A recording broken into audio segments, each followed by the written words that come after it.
ꯏꯄꯦꯛ TV ꯅ꯭ꯌꯨꯁꯅ ꯑꯗꯣꯝꯕꯨ ꯇꯔꯥꯝꯅ ꯑꯣꯛꯆꯔꯤ꯫ ꯏꯁꯥꯒꯤ ꯔꯥꯏꯠꯁꯦ ꯑꯩꯈꯣꯏ ꯆꯨꯝꯅ ꯃꯃꯥꯡꯒꯤ ꯆꯍꯤ ꯇꯣꯉꯥꯜꯂꯤ ꯃꯊꯪ ꯂꯥꯛꯀꯗꯕ ꯆꯍꯤꯁꯨ ꯑꯗꯨꯝ ꯇꯣꯉꯥꯟꯒꯅꯤ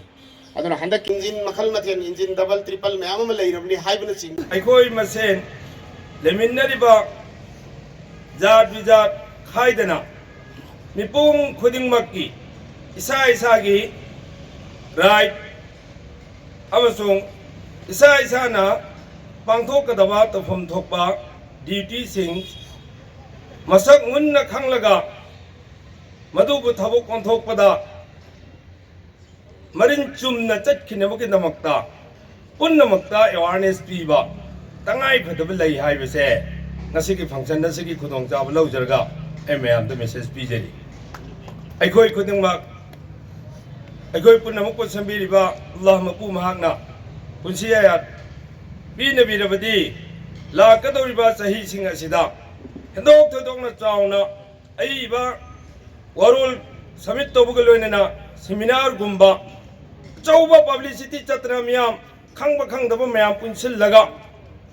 ꯍꯥꯏꯔꯤꯕ ꯑꯁꯤꯒꯨꯝꯕ ꯐꯪꯁꯟ ꯑꯁꯦ ꯀꯌꯥꯔꯛ ꯍꯟꯅ ꯄꯥꯡꯊꯣꯛꯅꯅꯕ ꯑꯩꯈꯣꯏ ꯄꯨꯟꯅ ꯍꯣꯠꯅꯃꯤꯟꯅꯁꯤ ꯍꯥꯏꯕꯁꯤꯃꯁꯨ ꯃꯌꯥꯝꯗ ꯑꯄꯤꯜ ꯇꯧꯖꯔꯤ꯫ ꯂꯣꯏꯅꯅ ꯍꯧꯖꯤꯛꯀꯤ ꯑꯣꯏꯔꯤꯕ ꯃꯅꯤꯄꯨꯔꯒꯤ ꯇꯪꯗꯨ ꯂꯩꯇꯥꯗ꯭ꯔꯕ ꯄꯨꯟꯁꯤ ꯃꯔꯦꯜ ꯃꯤꯄꯨꯝ ꯈꯨꯗꯤꯡꯃꯛ ꯑꯀꯤ ꯇꯨꯖꯨꯡꯕꯒ ꯂꯣꯏꯅꯅ ꯂꯩꯅꯔꯤꯕ ꯑꯃꯁꯨꯡ ꯑꯃꯥꯡꯕꯇ ꯒꯤ ꯈꯟꯅꯗꯨꯅ ꯂꯩꯔꯕ ꯀꯔꯤꯒꯨꯝꯕ ꯂꯥꯏꯟ ꯑꯃꯗ ꯆꯥꯎꯈꯠꯄꯒꯤ ꯍꯦꯟꯒꯠꯂꯛꯄꯒꯤ ꯗꯤꯕꯦꯂꯞꯃꯦꯟꯠꯒꯤ ꯉꯁꯤꯗꯒꯤ ꯊꯥ 18-20 ꯁꯨꯖꯤꯜꯂꯛꯂꯕ ꯇꯥꯟꯖꯥ ꯑꯁꯤꯗ ꯁꯤꯒꯨꯝꯃꯥꯏꯅ ꯍꯦꯟꯒꯠꯂꯛꯅꯕ ꯆꯥꯎꯈꯠꯂꯛꯅꯕ ꯗꯤꯕꯦꯂꯞꯃꯦꯟꯠ ꯂꯥꯛꯅꯅꯕꯒꯤ ꯀꯔꯤꯒꯨꯝꯕ ꯑꯃꯠꯇ ꯈꯟꯅ ꯇꯥꯅꯕ ꯐꯥꯎꯕ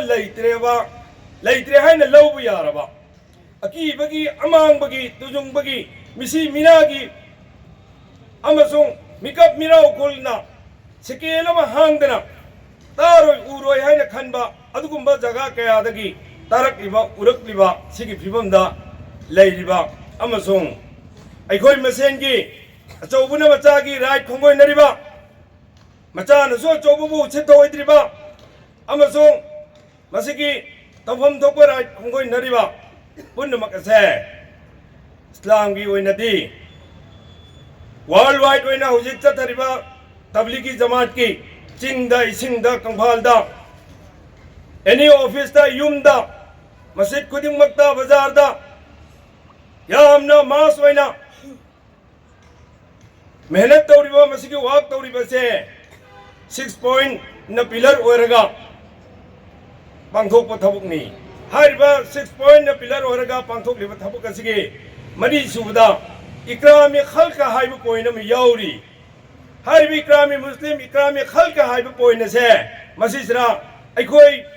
जात बिजात नाइदना धर्म मानदब नतना मरोल थोकब जीव जंतु लेग्रिब पुनमक अखोई पकनरिब अखोई उनरिब अखोई सिजनरिब अखोई कानब फंगलिब योबि सन ओइसनु इरोय ओइसनु समु ओइसनु सगोल ओइसनु येंगनु ओइसनु पुनमकी हक मसे इस्लाम न तंबीरियो खंगमिनरगा अखोई मरम चान अखोई थबक ओंथोकनब होटनसेब इंशाअल्लाह लाकदब चहीसु अदुम तोगानगनि अदुना हंदक इंजिन मखल मथेन इंजिन डबल ट्रिपल मयाम अमा लेरबनि हाइबना चिंबसिंगसे ngasi फावबा मणिपुर गुंबा सुबनगी 30+ लाख खक लेबा पॉपुलेशन की कॉन्फ्लिक्ट अमा सॉल्यूशन फंगदबसे इट्स रियली शेमफुल अदुना ताकपदि अखोई मणिपुर दा लेरिबा अखोई वेदर अखोई मितै पांगल ओइगेरा वेदर मितै ओइगेरा वेदर चिंगनी की कुकी ओइगेरा इवन इन नगा ओइगेरा वी आर नॉट वैल्यूड अखोई से ममल लेतबा दुगुंबा पृथ्वी दा ख्वाइदगी ममल होंगबा अदुंबा जीव मखल अमनी हाइना अखोई की मेनलैंड हाइबा तारे इंडिया ना खल्ली हाइबसी कराइदे अखोई लानगदोरि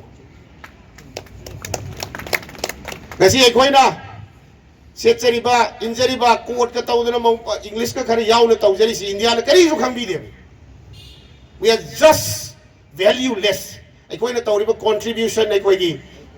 लाइफ की ओइबा करीसे अदुगी ह्यूमन राइट तो अदुनी हौजिक ngasi gi theme sisu yam chanare ngasi maki pangthoisi our rights our future then right now हाइबसे अखोई मतम चाना तेदोगदोबने when it comes to UMPC Manipur, karam na exist toraki. UMPC say only 3 components are motto, are kari hai tar ekoi gi objective se ekoi na tanagi na khalakpa ekoi karamai na yaugani ekoi gi entire conflict sida as a mitai pangalamoi na ekoi karam na ekoi yauk kadam kari karamai na ekoi masigi part ama ekoi na kamai na tawgada gi hai kana han bada ahal laman na khangai mayam siga tanaraga kayara gana tanaraga peace शांति नतन करिगुम पृथ्वीदा सिलगी हेन साथी बे issue ma'am थोखरे अदुगी issue सिंदु करमाई तौगनी शांति की फमिनरगा मांगद माइगे यम फंबा माइगे यम नम सोम नाकन फंबा अहुम सुबा अमन फमगा विचार तौरगने पृथ्वी पुनमकी इशू पुनम लोइसलिसे but unfortunately in our real world even in Manipur we are not witnessing that kind of like nahan home minister ki that 15 October I guess Salaga wari saro badu maige yamana Hindu khabar da Hindu one of the credible newspaper in the country aduna kari haige da ai koi di bureaucrats sigduga MHA ki bureaucrats siga unabani ai koi ga Manipur gi maige yamaga unade na hekta haidai du which means what India na kari no tawri se ya to ai koi se hojik se no koi na tawning sing no tawro अखोई करी हिदाक ला canoe कापसेल लगा अखोई से पंधा लगा लइरो हाइबगी timing दु योरप की तंजा में योरे दा हाइब हाइबन बथोक लो अदुना अहान बै खोई की पीस शांति हाइबा अहान बद शांति की वखल खन बदर का लई नत्रगा दे खोई की हौजी हौजी लई रहिबा मणिपुर सिदगी हेन सिचुएशन याम लुसलखिनी अखोई मसेन की मरकता हौजी कॉन्फ्लिक्ट से मसिंग थीबा मनते खुदक की इशू से अखोई पेन किलर ने हापगने अखोई तौरी बली लाम से परमानेंट सॉल्यूशन अमा फो फंगे कनाना पीदोर मोहायरसु अमन अमदा ब्लेम तवी ngaraangna Delhi ki jantar mantar da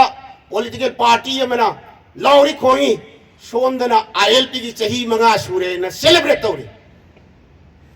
we are really confused as a citizen of this country citizen of this unique state Manipur then ekoina ani shubada peaceful coexistence ekoina ekoi gi botu da yaw jabasi amaga hingminaba aigi dharma aigi chinjak aigi hingbagi mogong khenaragasu khenariba mayam singse pulakna hingminnagadamani haibase UMPC gi core idea